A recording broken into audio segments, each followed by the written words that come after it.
जनपद के भावी प्रत्याशी श्री गणेश यादव जी को आप लोग भारी से भारी मतों से विजयी बनाए।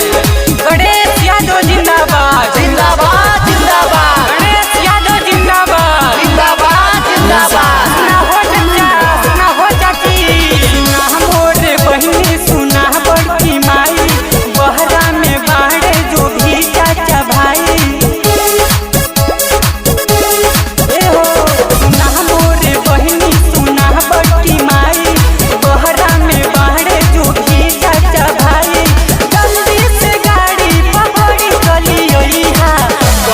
भैया के विजयी बनैहा, गणेश भैया के विजयी बनैहा, गणेश भैया के विजयी बनैहा, गणेश भैया के विजयी बनैहा।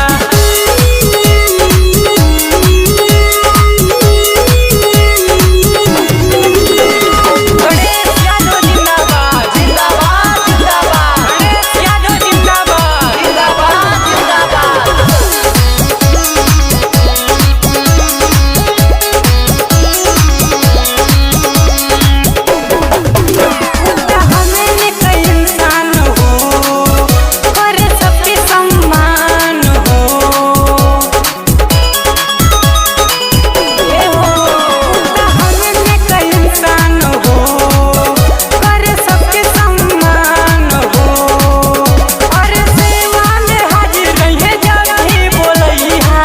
गणेश भैया के विजयी बनैहा, गणेश